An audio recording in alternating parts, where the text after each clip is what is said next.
this episode of Soldier Tech Battlefield, we're going to be revisiting the PS4 versus the Xbox One, but more importantly because E3 is over and Microsoft and Sony has finally showed off most of the things that are going to be on these next generation systems. So I'm going to see where we stand in this particular battle. So it's going to start the show.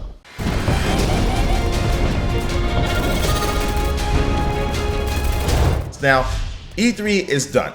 And Sony and Microsoft held their press conferences where they showed off all the latest games that are going to be coming out for these next generation systems. And also Sony finally unveiled the actual PlayStation 4 system itself because at their first press conference, all they did was show software and games and the new DualShock controller. So now we basically have the details about pricing, and more details about privacy and all those different things. And this is really, for me, going to help me decide which one has the lead over the other. Now, with the details between the price, the PS4 is going to be outdoing the Microsoft Xbox One because the PS4 is only going to be $399 and the Xbox One is going to cost you $499. So that's a $100 difference. And Microsoft is going to be bundling the new Kinect 2.0 with the Xbox One, so that is a pretty good deal when you think about it. I mean, it's about a $100 add-on right there. But for people who are not going to be really using the Kinect at all, don't really see it. They see it as gimmicky, or they don't really want to have that always-on functionality of the Kinect where it's always listening to you. That's a lot of privacy concerns that people have.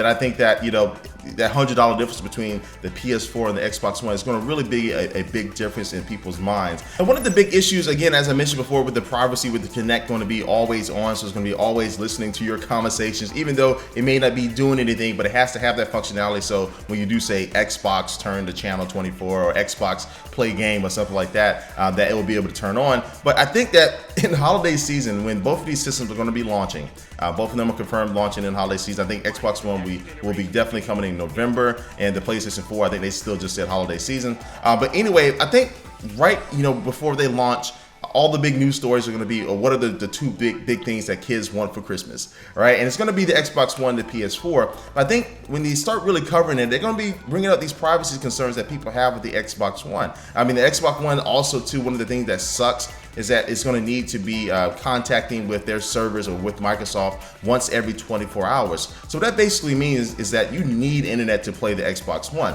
And so even though you're not going to be downloading any updates or downloading any games, you have to have internet. And so just in case your internet goes out for 2 days or 3 days, which is definitely possible, as it has happened to me in the past, you won't be able to play your Xbox One after that first 24 hours. Not because you're doing anything wrong, not because it's your fault, just because Microsoft just wants to check in with you. And I use the analogy in one of my Soldier Knows Best videos that Microsoft is really trying to be your parents. They want you to check in with them, and when it comes to used games and things like that, they don't want you to just to play any used game, or you can't take them to as many systems as you want to. And Microsoft just seems a little bit too controlling. When it comes to used games, I think a lot of people are under the impression that the Xbox One won't be able to play used games. That's not true. You will be able to play used games on the Xbox One. It's just going to be a lot more restrictions and things like that. And Microsoft has a list of all the details on the website. There are going to be restrictions. You're not going to be able to just play it on unlimited consoles and things like that. But with the PS4, you'll be able to play used games just like you can right now. You don't have to worry about any restrictions or anything like that. And the good thing about everything I'm talking about right now, all the negatives about the Xbox One, is that Microsoft can reverse their tactics here. They can say, hey, we're listening to the people, we're listening to you, we're going to change this by the time they launch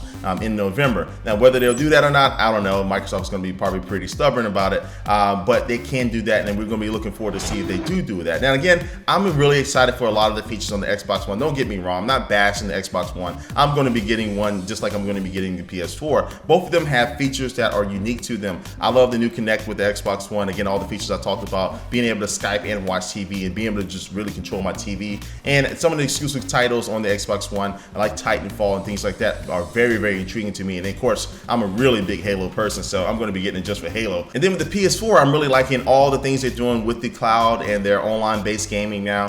Being able to take over a game and play for your friend that may be 100 miles away or across the world. You'll be able to play a certain level for them if they're stuck. And all those little different things like that. And the PS4 does look like a more powerful system, so I think the games that are going to be PS4 specific, they'll be able to produce better graphics and more detail than the Xbox One. We'll see how that actually works out. but that's what I'm assuming.